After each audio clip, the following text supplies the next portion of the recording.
Boa tarde. Hoje é um prazer receber o Felipe Vale Silva para falar das Vigílias Noturnas de Augusto Klingemann. Como eu acabei de falar aqui um pouco antes de iniciar a gravação, né, o Felipe é hoje, né, a pessoa mais competente, mais capaz de falar sobre esse livro, um livro que tem sido redescoberto do romantismo de expressão alemã, que o Felipe, né, traduziu as Vigílias Noturnas, né, tem aqui um estudo sobre o livro, né, que vocês podem também, quem tem interesse, né, publicado pela editorial Ex Machina. E é uma obra que o Felipe, né, vai falar disso para a gente, já sei um pouco, mas que tem sido, né, cada vez mais redescoberta. E, né, só para citar um breve exemplo, né, antes de passar a palavra para o Felipe, nessa última obra aqui, né, ou nessa obra muito teve uma repercussão muito considerável sobre o romantismo alemão do Stefan Matuszek, né, de 2022 ou 23, o livro, 2021.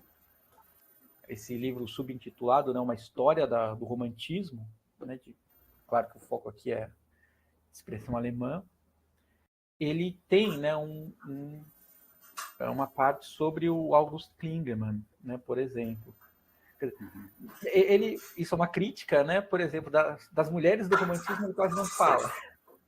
Né? Quer dizer, uma nova história do romantismo alemão que continua com essa lacuna. Né?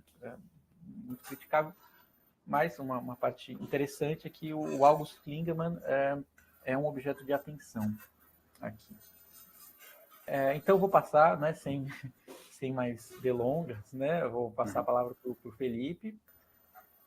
O Felipe que, né, fez mestrado e doutorado na Universidade de São Paulo, na área de literatura alemã, né, estudou bastante o século XVIII, né, de língua alemã.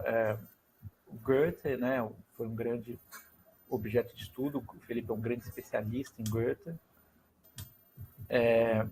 Mas tem uma grande produção na tradução, né? Foi um tradutor premiado com as traduções do Hebel, né, por exemplo. Traduz também do inglês, né? Então uma produção muito importante também nesse campo. E tem atuado, né, também bastante nessa área editorial.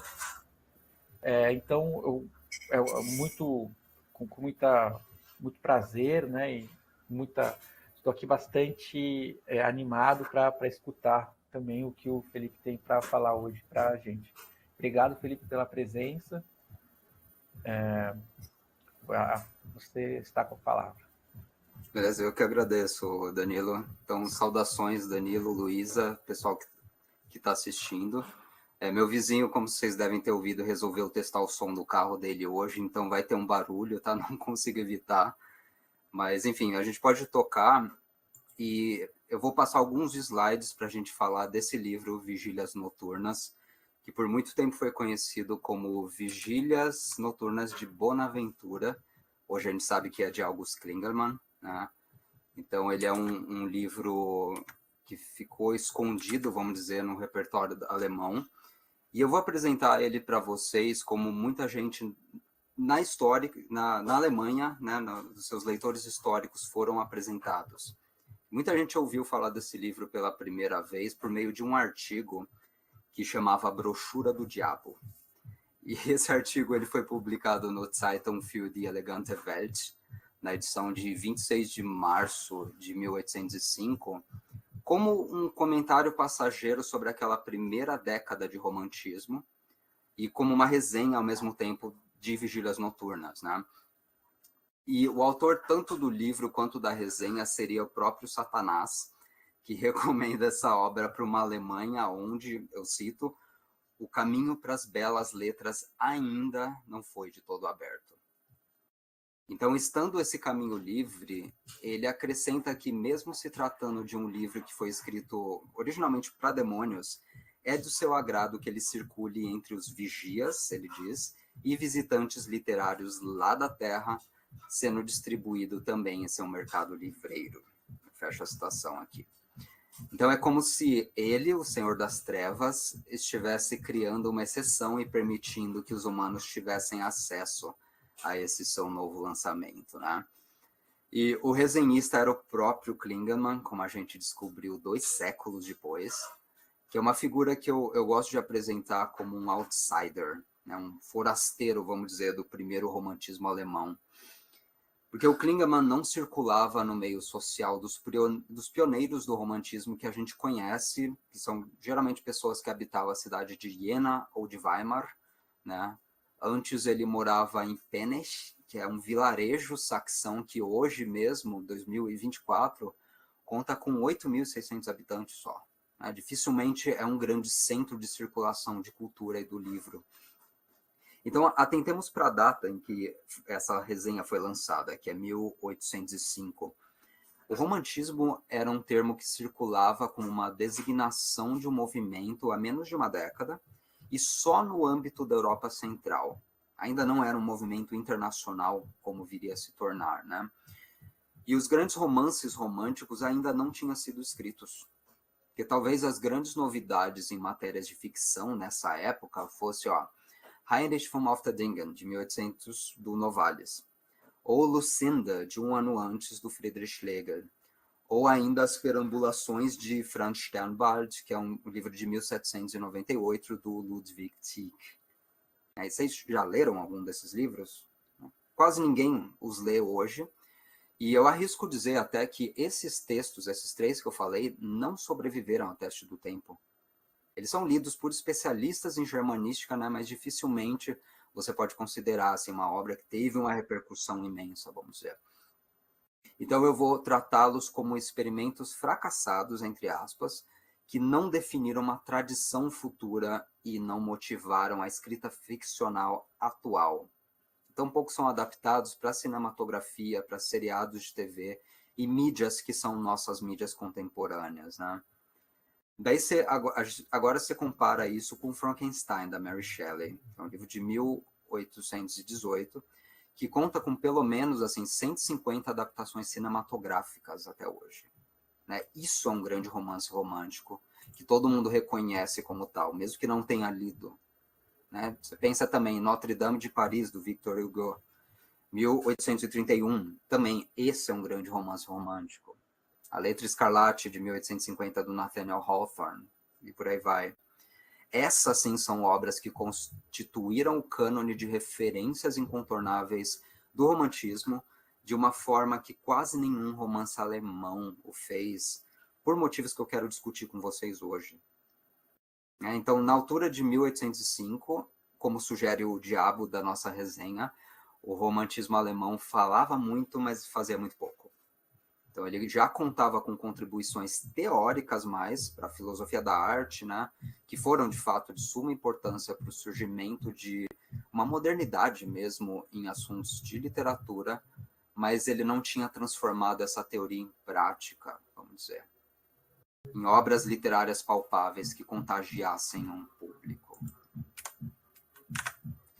E, curiosamente, Vigílias Noturnas de August Klingemann atendeu a preceitos teóricos desse primeiro romantismo de uma forma exemplar, mas, ao mesmo tempo, foi um livro que permaneceu num semi-anonimato. Ele foi muito desconhecido. E não tem melhor jeito do que introduzi-lo do que lendo alguns trechos, né?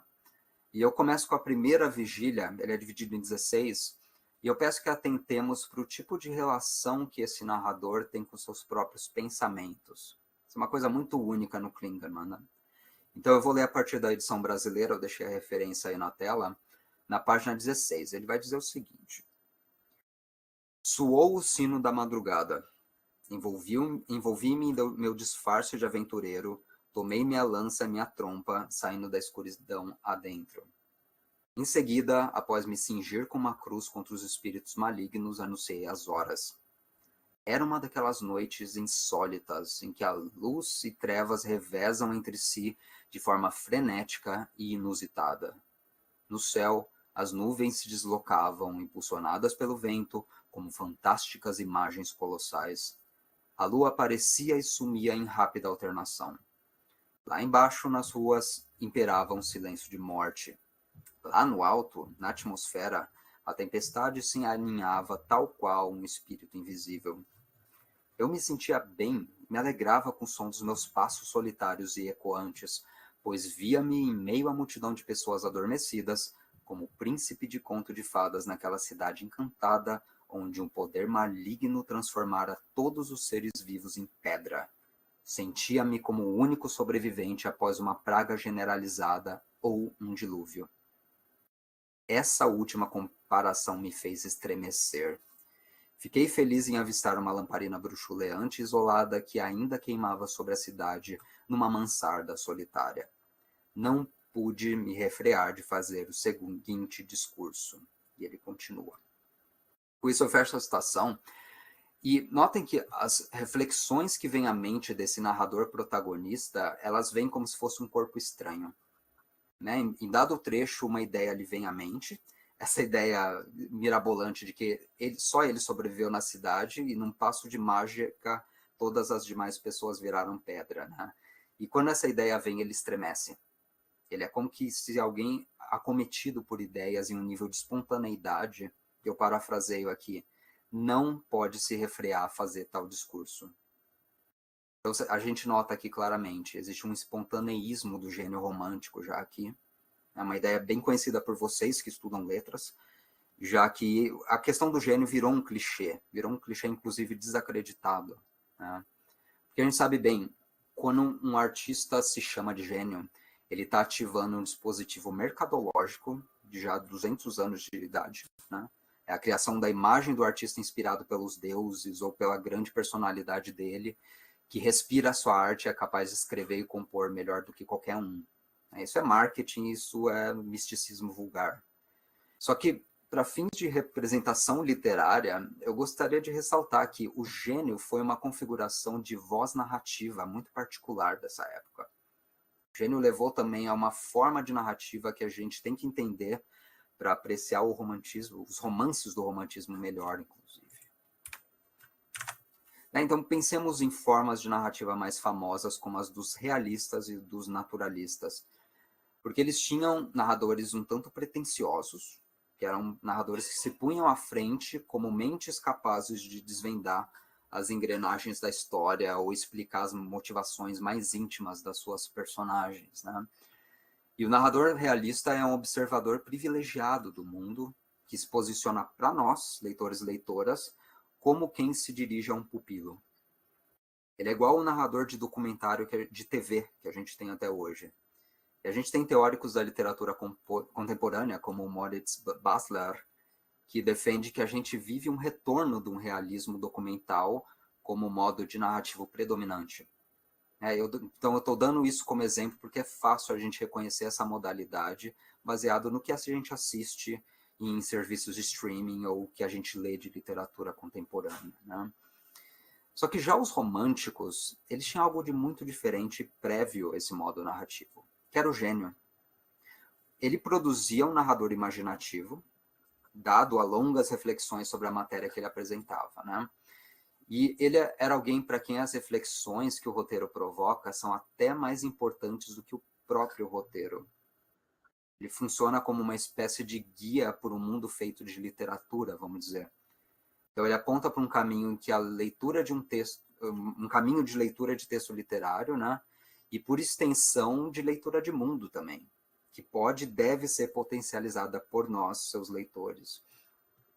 E o gênio do Klingemann, porém, é um tipo meio amalucado. Né? Ele é um gênio numa camisa de força, vamos dizer. E desde o nível do texto, ele conta que ele tentou ser um poeta, ele fala na Vigília 1 já, só que, como escrever poesia não paga as contas, ele aceitou de bom grado o trabalho de um vigia noturno dessa cidade.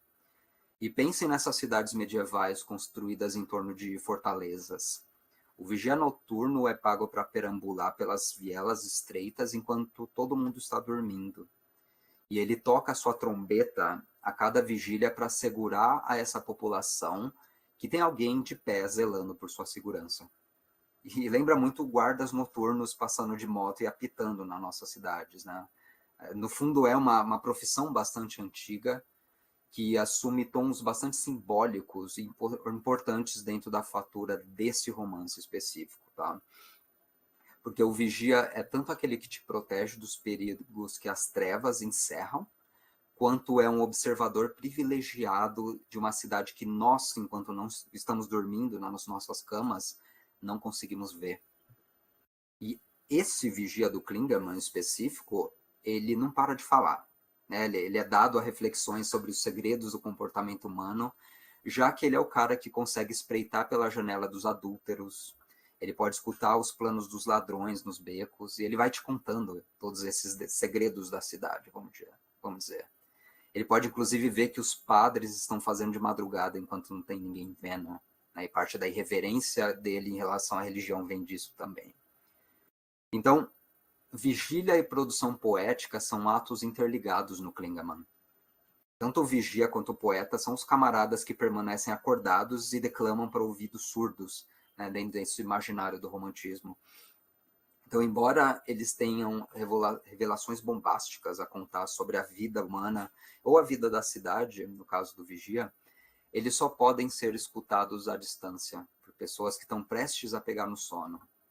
Então, né, esse é o grande dilema do gênero. Ele tem algo para contar, mas não tem sempre alguém para ouvir ele, vamos dizer. Então, essa imagem é constante no Klingerman e remete a alguns lugares comuns que vocês já leram em outros poetas românticos, eu tenho certeza, como Novalis, como Álvares de Azevedo, para dar um exemplo brasileiro, como Chateaubriand, como Coleridge. Né? A ideia é sempre que o poeta é tipo um profeta de um mundo vindouro, que por estar à frente do seu tempo, vai sofrer a sina de ser uma pessoa incompreendida e geralmente deprimida por causa disso. A mensagem libertadora que ele ou ela trazem sempre será ouvida tarde demais. Esse é um papo que a gente ouve até nos modernismos, no fundo. E, pois bem, o Klingerman repercute essa ideia quando ela era ainda uma ideia nova, só que com um adendo, que o acesso privilegiado que esse artista gênio tem aos nexos do mundo sempre lhe revela que esse mundo é uma farsa. Então, são duas ideias funcionando juntas que eu vou resumir rapidamente. Ele diz que há gênios, de fato, que serviriam de porta-vozes da alta poesia. Em segundo lugar, se uma pessoa tiver, de fato, acesso privilegiado às altas esferas da consciência, ela só pode constatar o profundo ridículo que é o mundo humano, suas instituições, a religião cristã, o governo e as ambições humanas. Então, não existe nada de sublime, de divino ou de magnífico a se revelar sobre o mundo nesse universo que está sendo construído aqui. Pelo contrário, seria tipo o caos e o nada que definem as nervuras do real. Então, vocês notam como o Klingerman, ele é muito provocador, como qualquer satirista deve ser provocador, né? Ele está resgatando uma ideia e uma figura que é muito cara a seus colegas românticos, que é o gênio, só que ele o elenca como um vigia noturno, porque afinal, se ele fosse poeta, ele morreria de fome na Alemanha, diz ele. E para piorar tudo, as conclusões a que ele chegará nessa espécie de viagem filosófica pela noite irão contra a sede romântica por experiências místicas arrebatadoras, como a gente vê em vários românticos, né? Chateaubriand com seu misticismo cristão, ou William Blake, por exemplo. E elas vão contra também um erotismo místico que a gente vê no Schlegel e no Novalis. E elas vão contra experiências limítrofes de bravura, de luta pela justiça, como a gente vê em Byron, como a gente vê em Sir Walter Scott, e como a gente vê em José de Alencar, por exemplo. Nada disso, nenhum dessas grandes esferas. Ele vai soar cada vez mais louco para a sociedade e para você, leitor.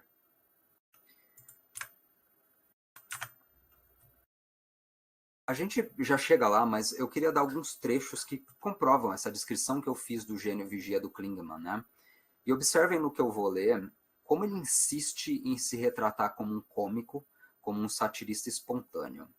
Então, eu vou ler aqui a partir da página 17, em que ele está nas suas perambulações, né, ele avista um poeta insone lá em cima, e ele trava um solilóquio à janela do cara. Ele vai dizer o seguinte: somos os dois vigilantes noturnos. É uma pena que tuas vigílias noturnas não te rendam nada nesta época de frio prosaísmo, ao passo que as minhas sempre rendem coisa ou outra. Quando eu ainda poetava pela noite como tu, tive que passar fome como tu passas, além de cantar para ouvidos surdos. É o que eu estou fazendo ainda, embora esteja sendo pago para tal. Ó, amigo poeta, quem quiser sobreviver à nossa época, não se permita escrever poesia.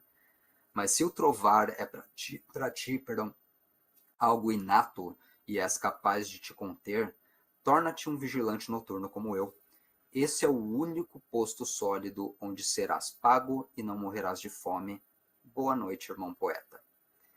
Ele continua, Vigília 2, página 22. Vai dizer o seguinte: seja como for, a poesia hoje é questionável em toda parte, pois há tão poucos loucos e tanto mais gente sensata que as últimas conseguem tomar posse de todas as disciplinas por seus próprios meios, inclusive da poesia. Um completo louco como eu não encontrará espaço sob tais circunstâncias. É por isso que no momento me restrinjo a me envolver com poesia. Em outras palavras, tornei-me um humorista e na condição de vigia noturno tenho mais tempo livre que nunca. Mais uma, Vigília 3, página 26 a 27. Nós, vigias noturnos e poetas, pouco nos importamos com as atividades diárias das pessoas. Eis uma das verdades bem calcadas sobre nossa época. Pessoas são extremamente rotineiras na maneira como agem, e só é possível ter algum interesse nelas enquanto sonham. Por essa razão, só vivenciei coisas inconsistentes também no desfecho desta história, de forma que as reportarei de modo igualmente inconsistente. Numa era de hesitação, evita-se tudo aquilo que é absoluto e autônomo. É por isso que não suportamos mais nem a plena diversão, nem a plena seriedade, nem a plena virtude, nem a plena malícia. O caráter de uma época é remendado e costurado como uma camisa de força, e, o que é ainda pior, o louco ali aprisionado é capaz de passar por alguém sério. Aí eu fecho a situação com isso. Ou seja, ele está dizendo a todo momento que a poesia alemã é ruim, em partes porque ela não ousa se arriscar pela esfera da inconsistência, do caos imaginativo e da pura loucura. Ele está falando isso mesmo do começo do romantismo, tá?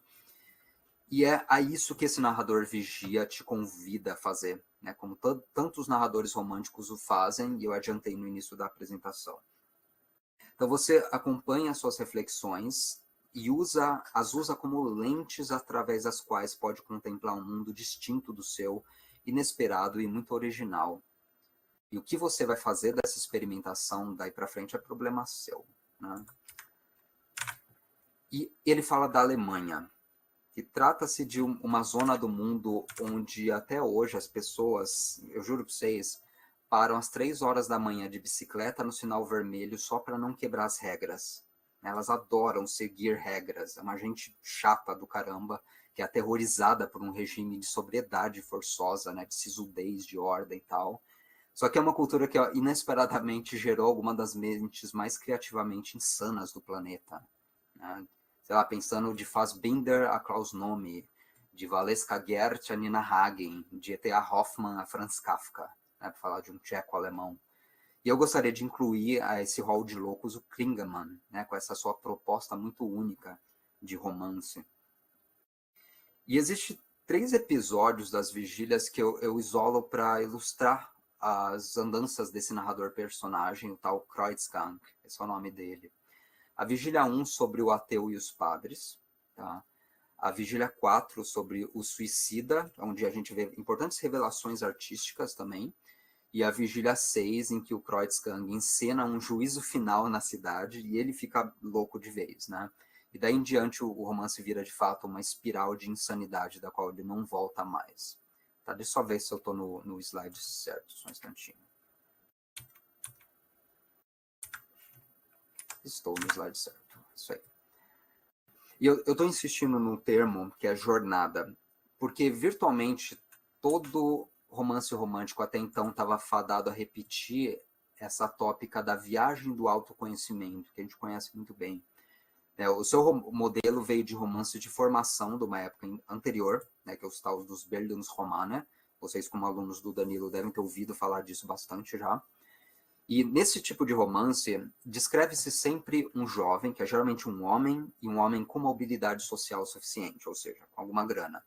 E esse jovem, por algum motivo, ele acaba deixando a casa da família, e ele vai desbravar o mundo desconhecido, cheio de perigos e oportunidades, por que não? E na literatura do iluminismo, que começou essa tradição, o objetivo era sempre demonstrar uma rota de educação civil e moral, e às vezes até espiritual. Né? O herói enfrenta dilemas morais a todo momento, ele tem o seu caráter posto à prova, e ele recebe devidas punições ou recompensas por seus atos. Ele sempre encontra uns caras mais velhos que servem como gurus, e ele se casa também com uma mulher virtuosa, é sempre a mesma coisa, né? E você, como leitora, leitor, você está sempre de camarote nessa narrativa, observando as lições propostas. Então, uma parcela esmagadora de filmes infantis e grandes romances, curiosamente, até hoje segue esse dispositivo.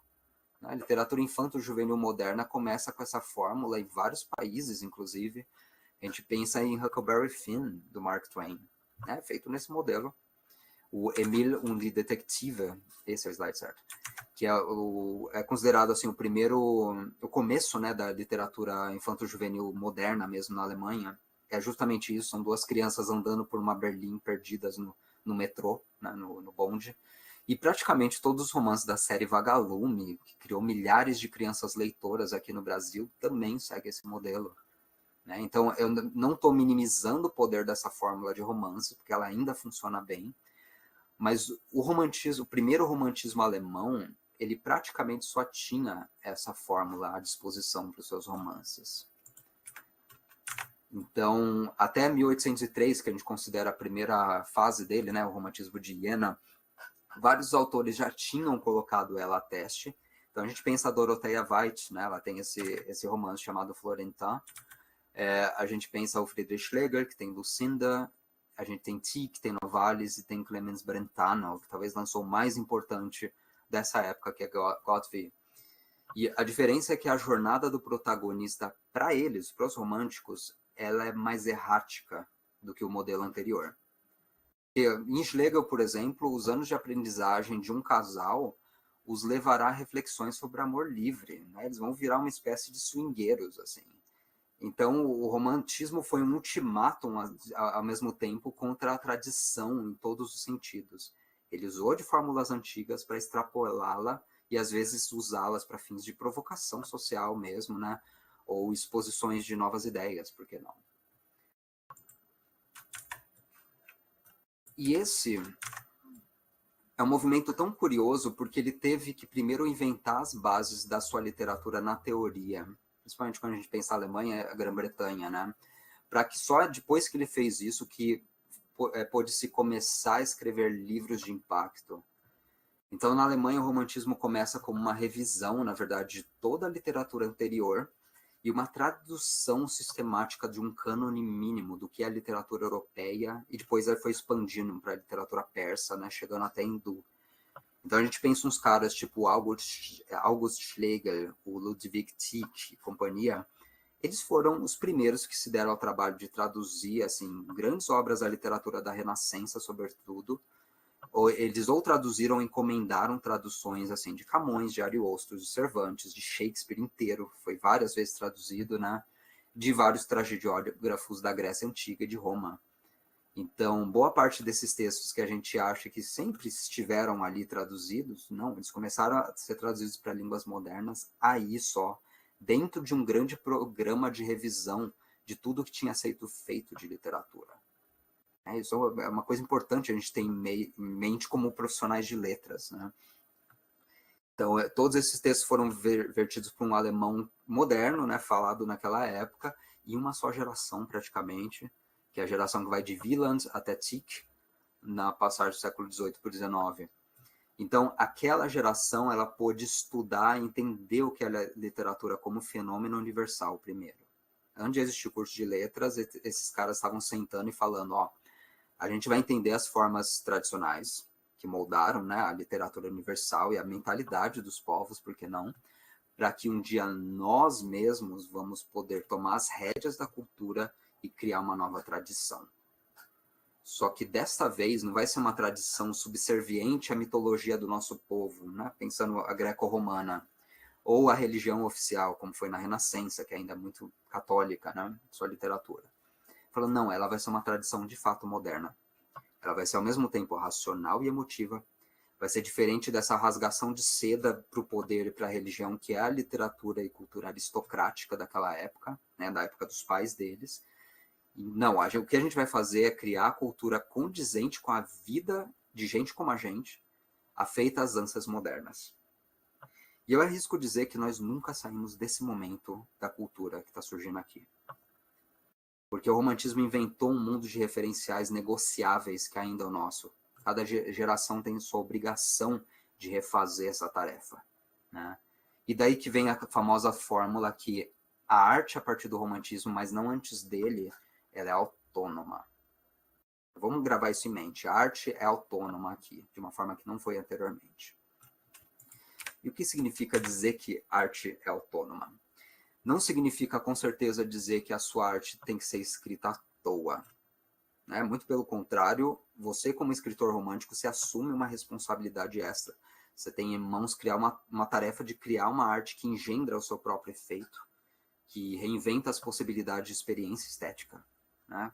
Que vai alterar a mentalidade de um público leitor numa chave muito nova, e assim oferecer conteúdos, visões de mundo e até um quadro de expectativas de como a vida humana poderia ser vivida, mas não está sendo, que até então era inédito.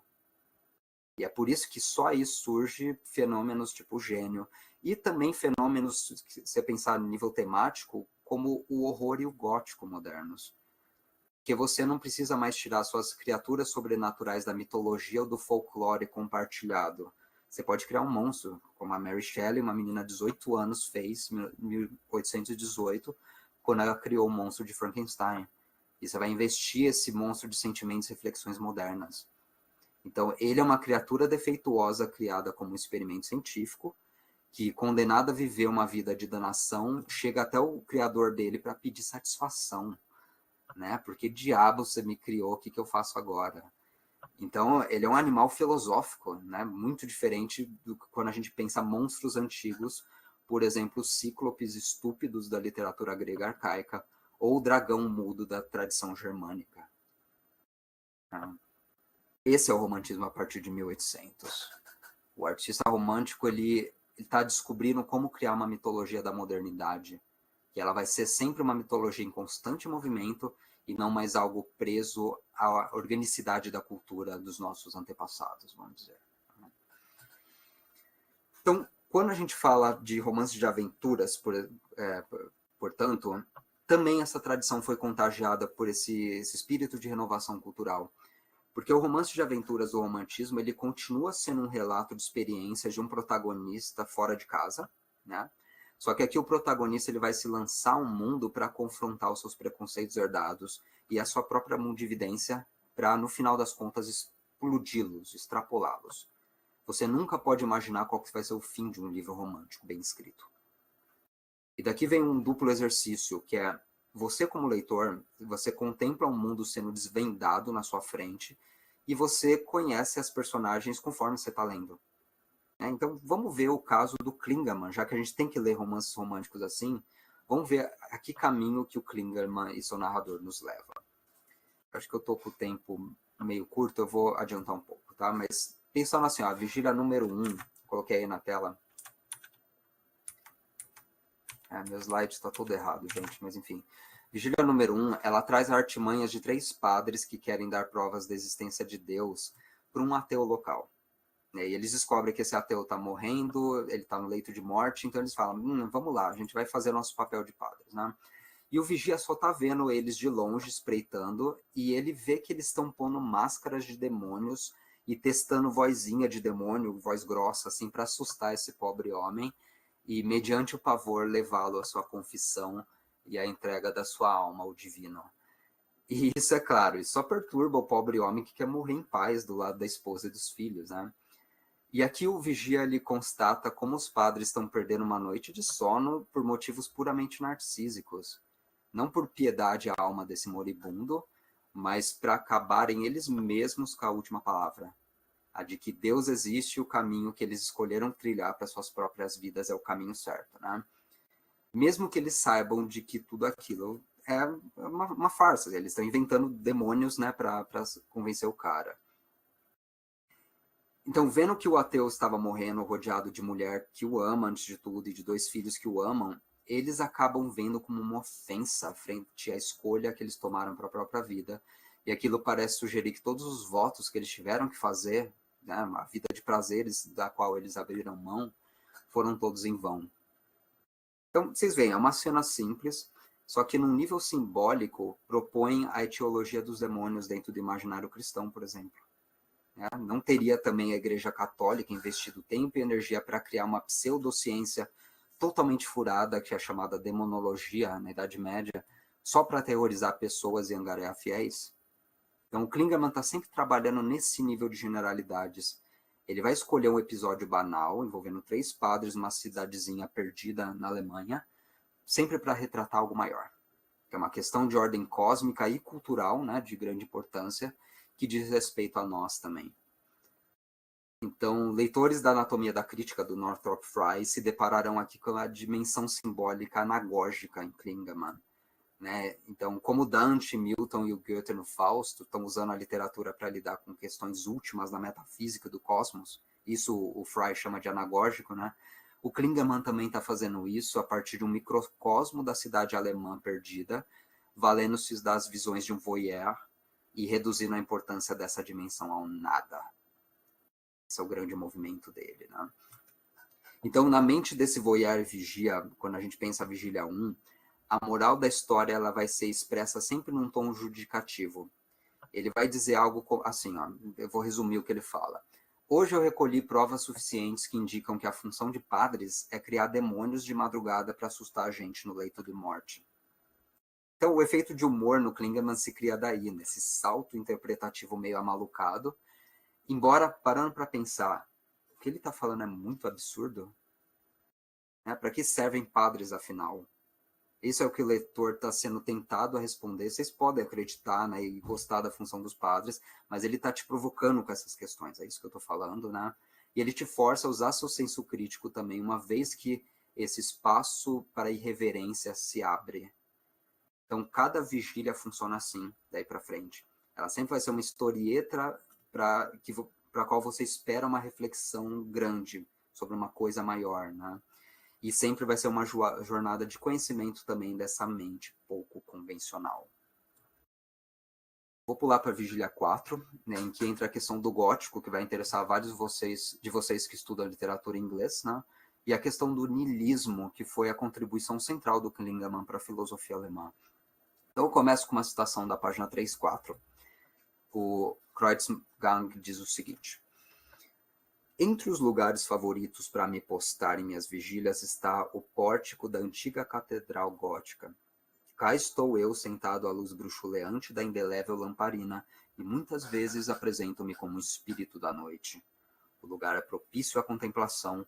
Hoje ele me levou a refletir sobre minha própria história. Em parte por tédio, folheei o livro da minha vida, escrito de forma um tanto confusa e extravagante.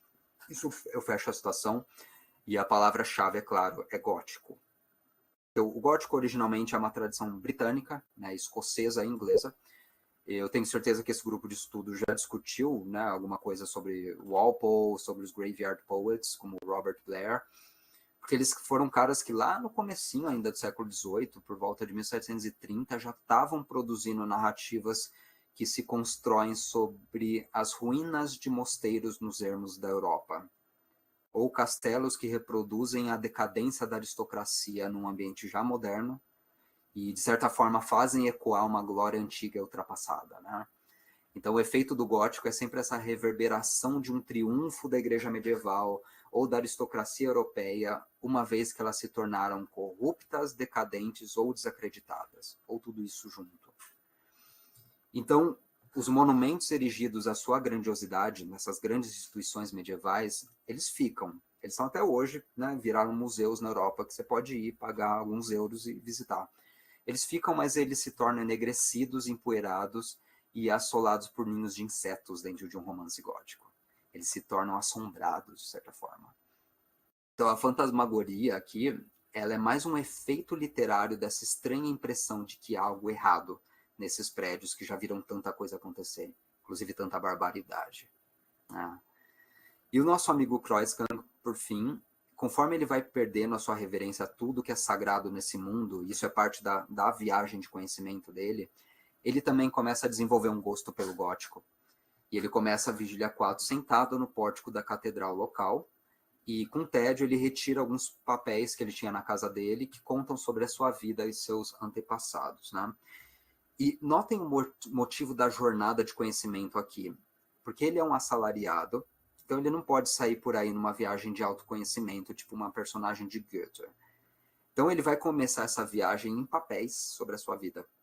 E ele começa a descobrir umas coisas sinistras, né? Ele descobre que a mãe dele foi uma ocultista, ele chama ela de cigana, e o pai foi um alquimista muito temido na sua época. Então ambos também eram outsiders, pessoas não aceitas pela sociedade alemã. Em dado momento, ele parte para o cemitério a fim de encontrar o túmulo do pai, e lá ele encontra um jovem que está prestes a se matar. Então ele para tudo que ele está fazendo para assistir o desfecho da vida do cara, como quem assiste a um espetáculo. Né? E os primeiros sinais inequívocos da loucura do Kreuzgang se tornam explícitos aqui, na Vigília 4. Eu vou citar só o que ele está dizendo, a descrição aqui é magnífica. Ele diz, o homem que se ajoelhava ao meu lado, segurando uma adaga reluzente que extraíra de uma bainha finamente trabalhada, pareceu-me ter um caráter trágico, atraindo-me mais para perto de si. Eu não tinha intenção de fazer soar o alarme mesmo se ele executasse o mais grave dos atos. Tampouco quis ficar nos bastidores como o confidente que segura a mão do herói no quinto ato assim que chega a hora oportuna. Quase tudo estava preparado para o cair da cortina, quando de repente o braço levantado pelo golpe mortal se enrijeceu e o homem curvou-se sobre a lápide como uma estátua de pedra. Entre a ponta do punhal e o peito que ele tinha para perfurar, mal havia 1 palmo de distância e a morte quase encostava na vida. Então acabou-se. As engrenagens do relógio desemperraram, o ponteiro estalou e a primeira badalada da meia-noite ecoou lentamente pela abóbada desolada. Por conseguinte, como que por um impulso do relógio, o homem sobre a tumba pareceu retomar seus movimentos, sua adaga rolou estrondosamente pela pedra e quebrou. Maldita seja essa catalepsia, disse ele friamente, como se já estivesse acostumado com aquilo. Ela nunca me deixa ir até o fim com o meu golpe. Com isso, ele se levantou, como se nada mais tivesse acontecido, e começou a se afastar. Eu gosto de você, exclamei. Há certa postura em sua vida, além de uma autêntica serenidade trágica. Ele continua a conversar com o cara, né? Então esse é o suicida que não tem coragem de se matar, que é uma figura constantemente satirizada pelos detratores do romantismo, né? O Machado de Assis adorava tirar sarro deles. O Kreuzgang gosta desse indivíduo porque também ele perdeu uma reverência às coisas da vida. E notem que ser poeta e vigia o levou a pensar tudo como um teatro nesse momento. Ele usa termos técnicos mesmo da dramaturgia, ele fala de caráter trágico. Daí, quando ele descreve a morte possível do cara, ele fala de o cair da cortina da vida. Quando a gente equipara a vida a uma peça, a gente está ressaltando que há certa artificialidade nas ações das pessoas também. Isso é um motivo antigo da literatura. O roteiro de uma peça, é claro, ele é determinado por um dramaturgo, não pelo ator ou atriz que estão encenando. Então, igualmente, na visão de mundo crescentemente nihilista do Kreuzgang, as pessoas vivem por inércia, seja das tradições, do que contam para ela, dos seus próprios afetos. E niilismo, como vocês sabem, virou um conceito muito importante para a filosofia, desde Schopenhauer, né, ela ganhou proeminência na Alemanha com Nietzsche, com Heidegger, já na aurora do século XX, e as discussões dentro de filosofia começam aqui, né, na Vigília 4, justamente. A fonte de todos esses filósofos é Klingemann. Então ele foi um autor literário, só que foi muito mais levado por filósofos até recentemente. Né? E niilismo aqui é uma postura filosófica de quem reconhece uma crise de valores e da sacralidade das instituições humanas. E para um niilista, essas coisas todas só se sustentam às custas de rigor intelectual. Que as pessoas que creem nisso mudariam de ideia se tivessem acesso aos bastidores da vida humana, que é o caso do próprio Vigia aqui. Então, isso o Klingemann está construindo como uma crítica não da modernidade, como Nietzsche fez 70 anos mais tarde. Ele está criticando o projeto civilizacional humano como um todo. Né? Nada é poupado no seu retrato, e ele faz isso para te colocar para refletir também sobre a artificialidade das nossas vidas, de como elas são repetitivas às vezes, que foi assim que nos educaram, ou porque a mídia, alguma autoridade contou que é assim que se deve viver, né? Então, a forma que ele transmite essa lente niilista e autocrítica ao mesmo tempo é resgatando a tradição do carnavalesco. É uma coisa que vem lá de trás, a gente conhece bem, né, no barroco alemão. E o mais homenageado nesse livro é justamente um sapateiro que virou escritor chamado Hans Sachs, né, que produziu peças carnavalescas importantes do século XVI. A conversa do Kreutzgang com esse suicida, aliás, eu recomendo vocês continuarem, é uma conversa ridícula, assim, é uma conversa gigantesca sobre o carnaval. O cara quase acabou de se matar, né? Ele começa a conversar sobre carnaval com ele. Então, já que as lentes do gótico levaram a um suicida tão patético a ter medo de tirar a própria vida, o Kreutzgang recai no mundo do satírico. Ele nunca mais sai daí para frente, né? Então, ele vai contar um caso de uma peça que ele está bolando também, que dá a impressão que ele acabou de pensar nessa peça, né? Mas diz ele que ele tem um projeto de uma obra de arte, que é uma peça carnavalesca, e o personagem principal se chama João Linguiça, né? E ele começa um papo de louco e vai até o fim desse capítulo. O carnaval medieval não entra aqui por acaso, porque ele é justamente um contexto também de suspensão de regras sociais e de decoro, né? Porque no carnaval você se veste de rei sendo um plebeu, você debocha do que há de mais sagrado. Todo mundo que já leu Mikhail Bakhtin, né, conhece esse fenômeno e sabe como ele foi importantíssimo como um fenômeno social mesmo, por ter surgido na tão casta Idade Média e se apresentar como uma válvula de escape dos costumes e da moral. Né? Então, para o Bakhtin, ele é um germe de resistência de uma cultura popular contra a cultura altamente normativa da Itália medieval. Né? Ele se expressa meio como um dia para você chutar o balde em que você faz isso para poder levar a sua vida regrada nos demais dias dos anos. Então, só que o Kreutzgang tem uma grande diferença, porque ele vive um carnaval eterno, justamente porque ele é um outsider, ele vive à noite. E esse é o gênio romântico do Klingemann. Por residir nessa zona intersticial entre o mundo das relações sociais e o mundo das trevas, esse acaba sendo o próximo passo para ele, a completa loucura. Né? E também, não precisa nem falar porque isso se tornou um motivo central na literatura romântica posterior, na literatura de horror também. Porque uma geração mais para frente, com Hoffmann e com Edgar Allan Poe, o louco e o monstro se combinam. Que a gente tem, assim, pensa em criaturas famosas, monstros de Frankenstein, até Beetlejuice, que seja. São criaturas que também vivem numa zona intersticial, entre a humanidade e a bestialidade, entre a vida e a morte, entre o mal absoluto e às vezes entre a compaixão também. Mas eles não têm uma face social ou qualquer decoro possíveis. Então ele acaba sendo uma criatura que te aterroriza, só que te fascina ao mesmo tempo. Você quer saber o que se passa na cabeça dele, né? Então ele tem coragem para ser irreverente, no caso do louco do Klingemann, de uma forma que você não tem na sua vida. E é por isso que ele te fascina. Tá? Minha gente, eu estou vendo o horário aqui. Infelizmente, eu não tenho tempo para contar sobre a Vigília 6. Tá? Eu vou falar rapidamente sobre ela. E ela é um momento em que o Vigia ele elabora um juízo final. E o juízo final na Bíblia, né, no Apocalipse, começa com um toque de trombetas também. Ele tem uma trombetas em mão e uma mente louca. O que ele decide fazer? Fazer uma versão teatral, né, do juízo final. E ele vê um monte de gente rica saindo das suas casas de pijama e dando perdão às pessoas e pedindo perdão porque eu abusei dos juros quando eu te cobrei lá atrás, né? E você vive uma vida horrorosa e eu tô bem. Então todo mundo se desmascara nesse momento da narrativa, né? E ele fica rindo no canto dele porque ele vê a farsa completa que aquele microcosmo da Alemanha é.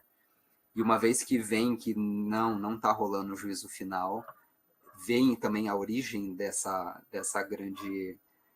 grande teatro, ele é trancafiado no manicômio e ele fica até a vigília 15, tá? E acontece mais um monte de coisa, não vou ter tempo de falar, infelizmente.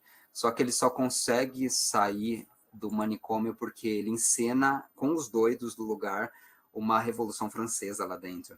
Então ele incita todos os loucos a caçar a equipe médica e levá-los à guilhotina. Daí o diretor do hospital fica puto da cara com ele, chuta ele para fora, e a primeira coisa que ele vai fazer é continuar sua jornada de autoconhecimento, desenterrando o próprio pai do cemitério para tentar descobrir algo sobre ele. Então vocês veem a loucura dele se desenvolvendo. Eu ainda tenho tempo, Danilo, para falar? Claro, sim. Rapidíssimo.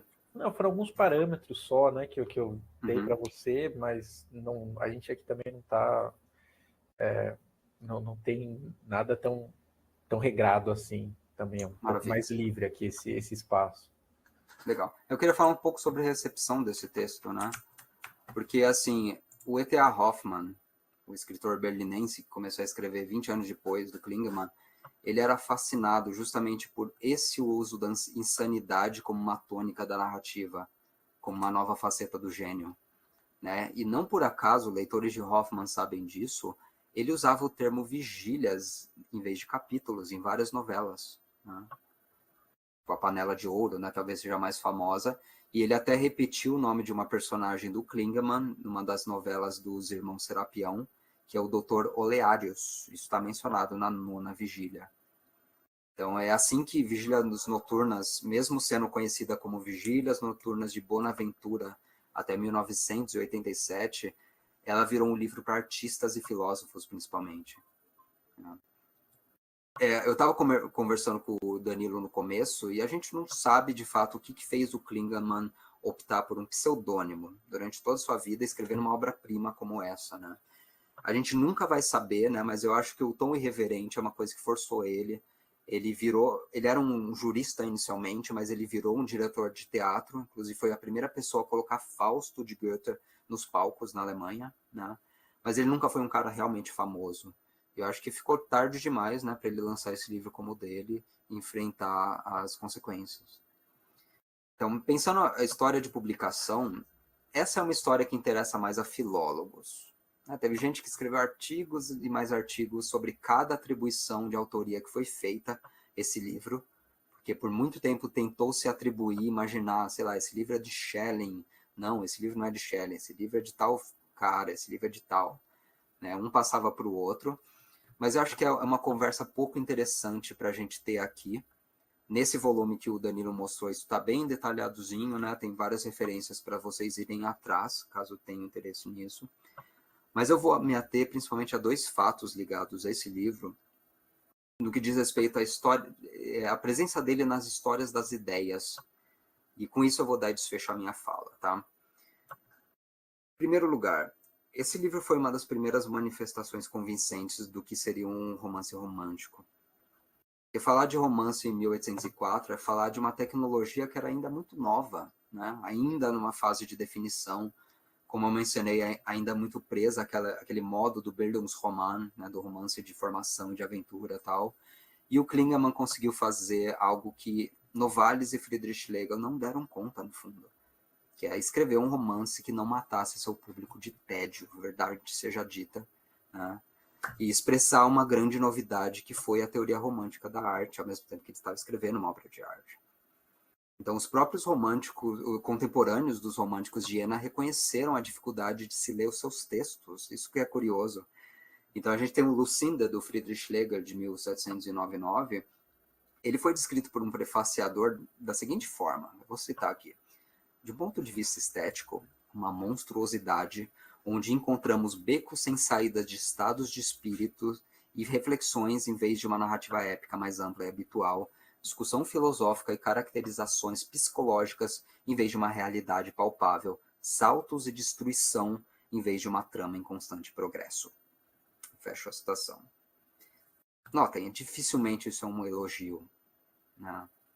E aqui eu apelo para o fato que nós não precisamos mais nos render a uma reverência alemã aos nomes de sempre, aos grandes nomes, né? É preciso entender que a história do romance ela é um processo de teste com o público leitor. Esse público leitor mudou muito nos últimos 300 anos, né? Então, como qualquer história de experimentações, ela é marcada por erros e por acertos. Então, sucesso junto ao público importa para a história do romance romântico, não por motivos mercadológicos, eu também não estou falando disso, tá? O que eu estou dizendo é que cada geração opera uma alteração de referenciais artísticos. Então, o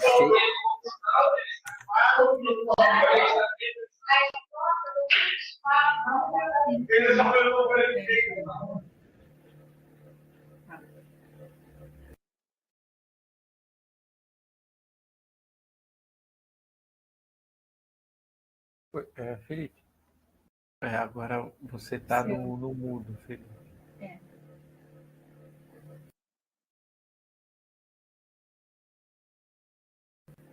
Felipe, você nos ouve? Felipe, você tá. Será que você está nos ouvindo? Porque a gente não está te ouvindo mais. O seu microfone está fechado.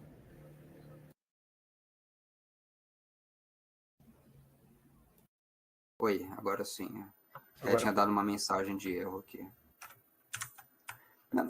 Enfim, eu não vou. Eu estava falando da questão do cânone, né? Tipo, o Klingemann ele foi ignorado por muito tempo.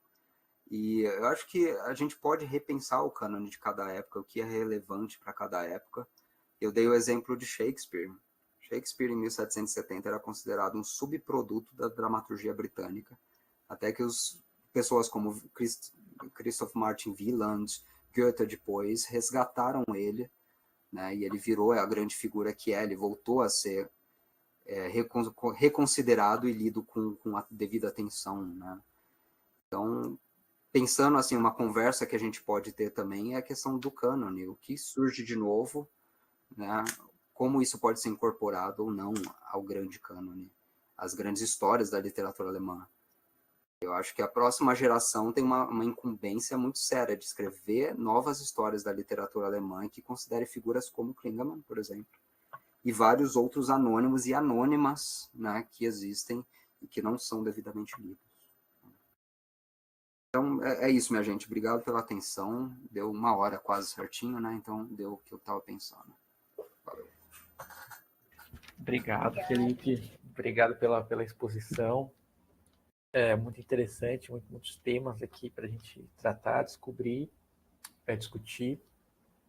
Descobrimos, né, muitas coisas interessantes, né? Isso que eu estava falando no final, né? A questão da recepção da obra, de fato, eu acho que ela é marcada por essa publicação sob o pseudônimo, né, de Bonaventura e esse enigma, né, de quem seria o autor, não, eventualmente a autora, no caso o autor. Eu vou abrir aqui para eu tenho, né, algumas perguntas, mas eu vou deixar aqui o pessoal primeiro.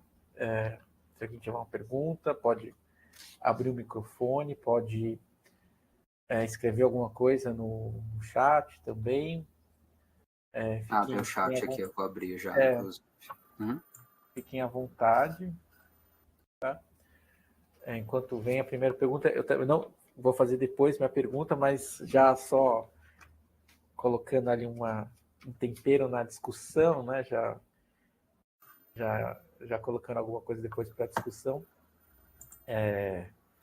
Eu concordo, né, com o que você falou em relação aos romances, os românticos, os primeiros românticos alemães, né, eles, assim, digamos,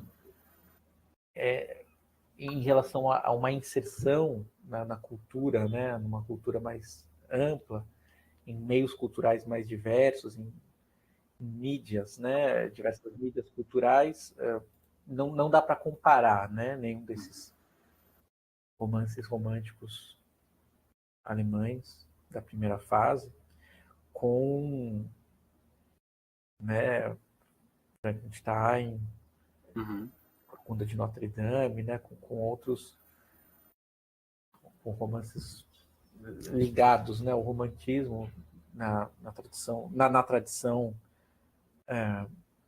de língua inglesa, né, por exemplo. Mas eu concordo, mas eu salvaria aqui o Heinrich von Ofterdingen no Novalis, eu colocaria aqui no sentido assim, um romance, claro, né, não tem essa inserção, essa popularidade, né, que tem os romances de língua francesa, inglesa, que você citou, mas, claro, né, ele foi um pouco também esse romance para artistas, né, para pensadores, e ele acabou fornecendo um símbolo bastante importante, eu acho, assim, para a cultura alemã mesmo, né, que essa coisa da flor azul, né, a Blaue Blume, isso Sim. tem certa expressão, né, eu faria esse adendo. Bom, mas antes aqui de você até comentar talvez essa minha fala, a gente tem uma pergunta do Daniel. Manda ver, por favor. Vou ler aqui. Daniel Augusto Pereira Silva. Vou falar o que o Daniel escreveu. Obrigado pela apresentação. E a pergunta é: o romance alcançou alguma repercussão ou recepção ainda no século XVIII em outros países europeus? No 19, né, no caso? No 19. Ops, 19. No 19, claro, o romance é do século XIX. Cara, traduções, eu não sei te dizer de traduções dele para outras línguas. Francês e italiano com certeza foi traduzido, né? Pelo que eu sei, assim, ele foi visto como um romance meio proibido. A distribuição dele inicial ela foi muito pequena, né? Foram tiragens pequenas, mas ele foi logo receber uma versão bootleg, vamos dizer. Que acontecia muito na Alemanha, né? De você piratear um livro, como você pirateia, sei lá, um DVD. Então ele circulou em meios alemães e grandes figuras, como eu mencionei, da filosofia, liam ele como jovens mesmo que escondiam o livro. Mas eu tenho a impressão de que o resto da Europa ele ficou meio escondido. Só migrantes alemães e pessoas que conheciam a língua alemã tiveram, de fato, acesso a ele até bem recentemente. Mas você falou que, só entrando aqui, né, nesse papo, mas agora tem, né, assim, você sabe, um pouco, saindo do século XIX, a questão da tradução para o inglês, porque existem, pelo que você mencionou, traduções atuais, né, inclusive para o inglês, né? Existe. Mas não é a primeira, talvez, né? Você sabe. Tem uma que foi bem feita e completa pelo Gillespie. Ele é um grande estudioso do Klingemann, né, mas tem traduções anteriores dele. Na época do Nietzsche, esse livro ganhou uma grande atenção por causa da fama do Nietzsche também. E o Nietzsche achava que esse livro era do Lichtenberg.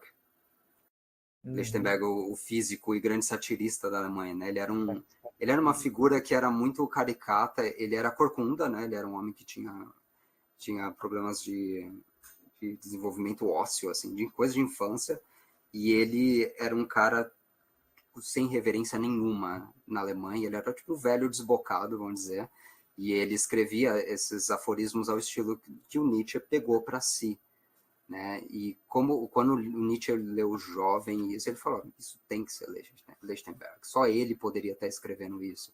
Nesse momento, e isso eu estou falando da virada para o século XX, daí esse livro ganhou interesse, né? Porque ele menciona nominalmente esse livro, etc. Mas interessante. Hoje em dia existem edições, sim, eu sei que foi lançado na Itália, na Polônia, tem tradução, em espanhol existe, mas ainda é uma divulgação tímida. Enfim, no Brasil saiu só agora, né? Você é pioneiro aqui. E mas a nossa edição... eu imaginei isso, né? que é ainda uma repercussão ainda tímida, apesar dos exemplos que você deu, né, de Nietzsche. Interessante, né, essa confusão com Lichtenberg, essa veia satírica, né, que está forte no romance, sobre o que a gente pode discutir.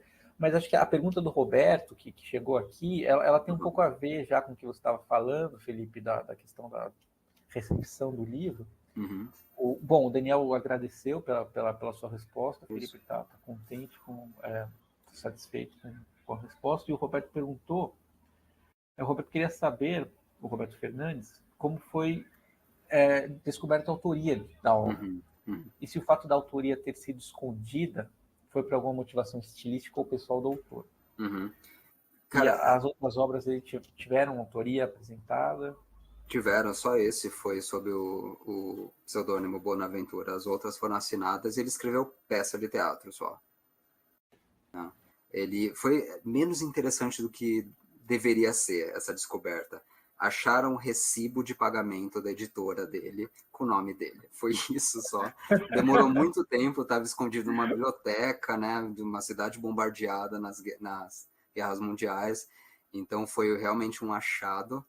Não se esperava achar aquele tipo de coisa, mas é pouco interessante. Só que por muito já se escreveu teses de doutorado sobre tentativas de analisar estilisticamente o estilo do Schlegel e o estilo do Schelling, de sei lá quem mais, né, e chegar a conclusões. Existe carta que a gente traduziu e colocou, inclusive, nessa edição, do filho do Fichte discutindo isso. Com a Rahel von Van Hagen, né, e mandando carta. Eu tenho quase certeza que isso é do meu pai, ou sei lá o que, né. E, então, já naquela época, estavam tentando descobrir a autoria, e era tipo um jogo de mistério.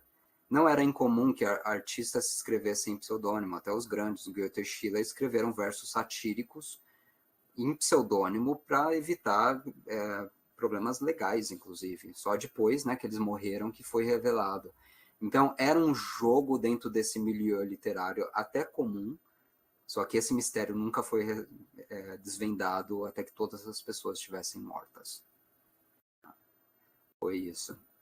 Tem uma segunda parte da pergunta do Roberto, se me permite, Danilo. E ele fala se o fato da autoria ter sido escondida tem motivação estilística ou pessoal do autor. Então, a gente nunca vai saber, cara. Não existe assim material biográfico dele que ele diz, né, abertamente, não se encontrou nada a respeito disso. É muito difícil falar por que ele escondeu o que é a obra-prima dele. Vai continuar sendo um mistério isso. E com certeza, né, eu mencionei com o Danilo, poucos anos antes desse cara lançar o livro, em 1804, o Fichte, o grande filósofo do idealismo, ele perdeu o emprego na Universidade de Berlim porque ele falou que não acreditava em Deus. Em Berlim, não em Penich, na Saxônia, né, professor universitário, naquela época que existia a grande reverência, né, a figura do catedrático, e um aluno dele jogou uma pedra na vidraça dele logo em seguida, assim. Então, assim, o que o Klingemann está falando contra o catolicismo, né, contra a instituição em si, é uma coisa que naquela época te colocava na cadeia, com certeza. Então, também tem esse fator a ser levado em conta, né? Essa questão da sátira, eu imagino que de fato seja muito sugestiva, né, para ele. Ele usa baixo calão também, ele usa palavrões no livro, coisas assim. É engraçado que até a Caroline Michaelis foi considerada, né, como uma possibilidade de autora, que Sim. é estranho, assim, porque tem uma leve satirização dela com a personagem adúltera. Isso tem, acho que uma nota do Gillespie falando isso, assim, que ela é talvez referenciada de uma maneira pejorativa e, no entanto, considerada como possível autora. Seria uma autoironia, assim. Para essas referências ocultas, de fato, o Gillespie é o cara a ser lido, ele pesquisou por muitos anos, ele é extremamente competente, né? Tem uma outra pesquisadora, quer ver o nome dela? Ele até menciona na introdução que ele recorreu ao manuscrito direto. Né? Não, sim.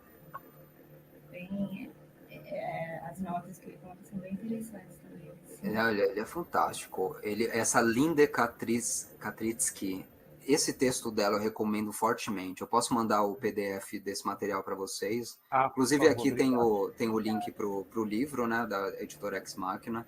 Tá tudo nesse slide final.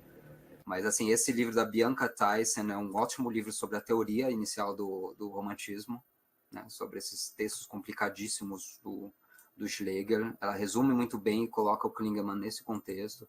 Então, todos esses artigos são muito decentes para vocês irem adiante, né? Legal, obrigado pela indicação e por disponibilizar também o material. Vou ver aqui o Roberto, ele agradece também pela resposta. Você falou como tiveram a sequência de doutorados sobre a autoria da obra. Se alguém tivesse chegado no Schiller, seria algo bem de diálogos, né? Seria algo bem notório. Se alguém conseguiu, né? Já pensou se escrever um doutorado e, né, mudar toda a área de estudo sobre tal autor ou autora? Isso é grande. Né? Isso acontece às vezes, né? Acontece e deve acontecer mais, né? A pessoa consegue, né? Assim, tem certas ideias de como um poema, né? Continuaria, que é fragmento, e depois se acha, né? A parte faltante e é por aí mesmo, né? Bem, alguém mais gostaria de comentar alguma coisa, fazer uma pergunta?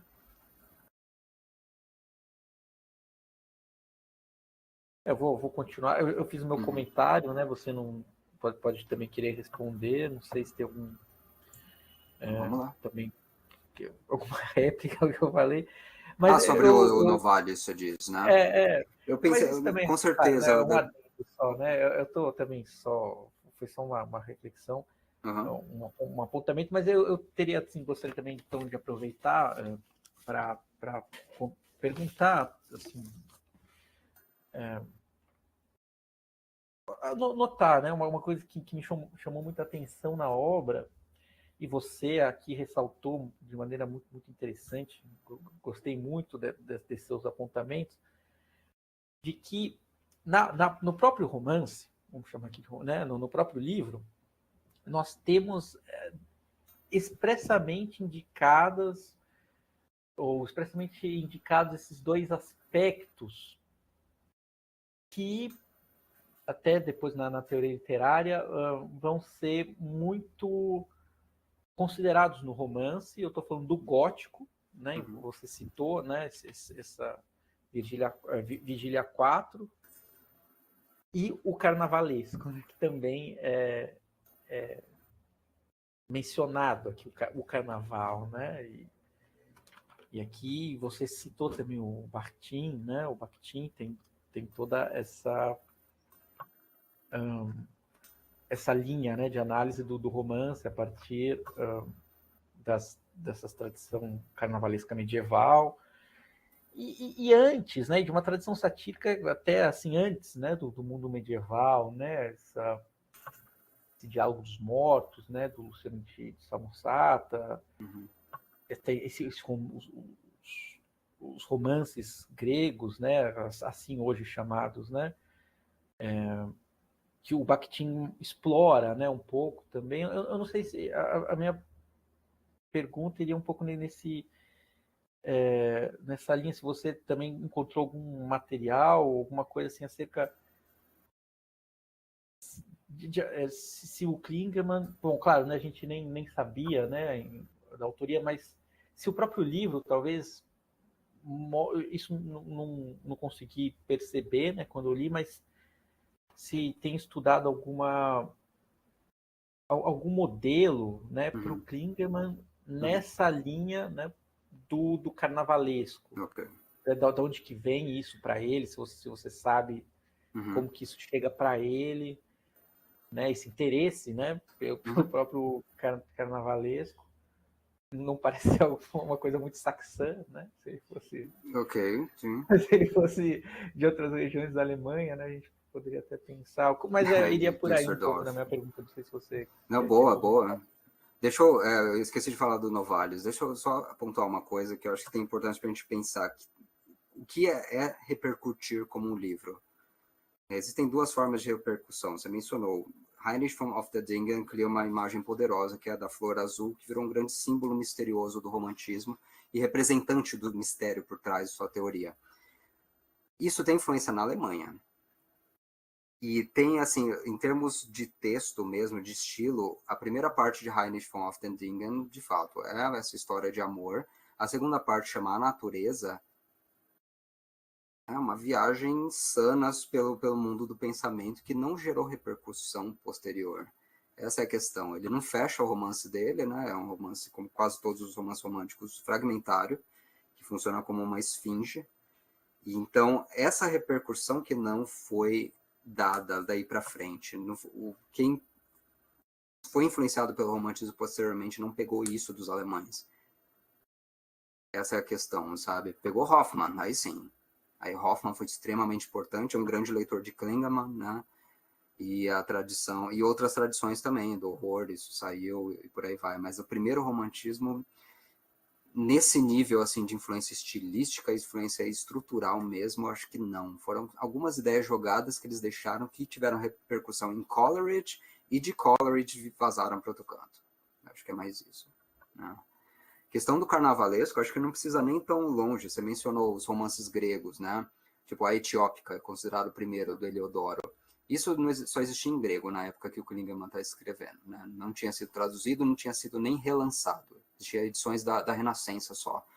Então, de onde ele tirou isso? Eu acho que ele foi de muito próximo dele, do Sturm und Drang. Figuras satíricas do teatro, tipo o próprio sátiro, né? O próprio João Linguiça, o Hans Wurst, que tinham sido figuras banidas do teatro iluminista como figuras de uma arte popularesca vulgar. O Hans Wurst é o modelo do Didi Mocó, né? Tipo, é a personagem no palco que dá um pontapé na bunda do outro e ri, fala bobagem, e, né, e só, sei lá.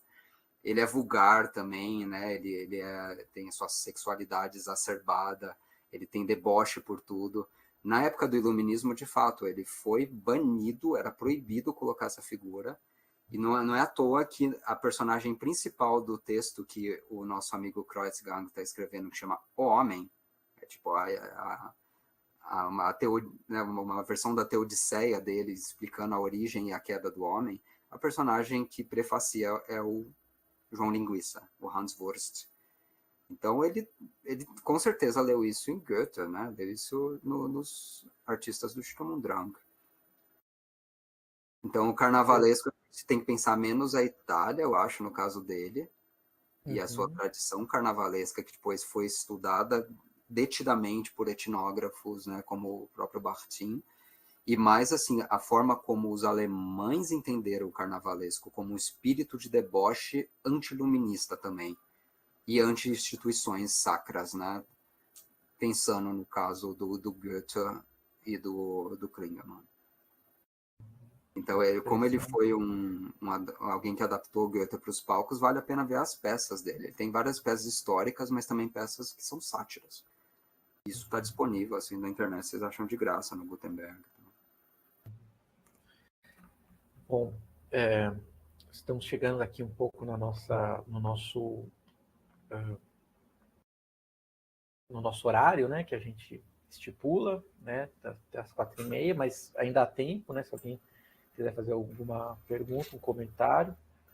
Mas eu aproveito aqui já, né, já vou começar aqui com os agradecimentos ao Felipe, muito interessante a apresentação, a discussão, muito obrigado, né, pela tradução, né, de ter trazido isso para o português, né, para nós, né, e publicado aqui no Brasil, essa obra que como, né, vocês viram, é muito interessante, assim, acho que tem muito espaço, né, para pesquisa e discussão, né, sobre ela.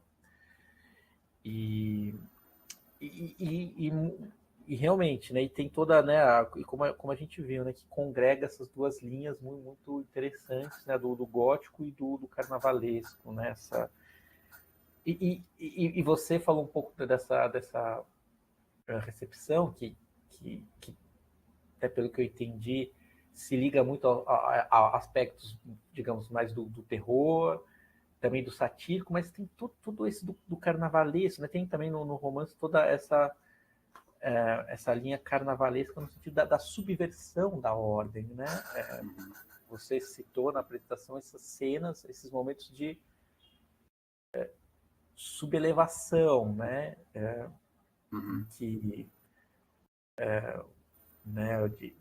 Claro, né, acontecendo nessa encenação de um juízo final, em que as pessoas têm que sair dos seus papéis sociais, né? Tem que digamos assim, darem refletem, né, sobre suas ações terrenas, né, sobre suas ações, e saem um pouco, né, do papel social, e tudo isso tá no romance, né? Muito tem muitos motivos, né, que o romance congrega. Bem, não sei se não havendo aqui, né, não vejo mais manifestações, nem pelo chat, nem... Apareceu uma, deixa eu ver aqui. Mas é a coisa mais da questão do certificado, né? Bom, né, por favor. A gente aqui também, né, agora eu vou falar, a gente dá uma olhada, né, em quem está presente, se a pessoa está presente e já está na lista, a gente faz o certificado mesmo assim, né, mesmo se a pessoa porventura esqueceu de clicar aqui no link, né? Bom, mas de fato, né, isso ajuda um pouco na nossa dinâmica aqui para fazer o certificado. Se vocês clicarem no link, para a gente já é mais fácil, né, para a gente enviar para vocês também. Para aqueles, né, que precisam de horas de estágio, né? Algumas estudantes precisam disso. Também vou aproveitar, então, para te agradecer, Felipe, pela conversa aqui com a gente, parabenizar pela tradução, agradecer também, como o Danilo disse, né, trazer essa obra para cá, e que a gente tenha mais oportunidades, então, de conversar sobre tudo isso, a gente falar desse outsider, foi super interessante, né, um outsider que conversa com o cânone o tempo todo, né, uma profusão de citações também, né? Super interessante. E sua exposição foi ótima. Muito obrigada. Obrigada a todo mundo que participou aqui também, que veio assistir com a gente. Obrigado, pessoal do chat também. Chegaram mais duas manifestações, e o Luiz, né? O Luiz e a Ana. Obrigado, Luiz. Obrigado, Ana.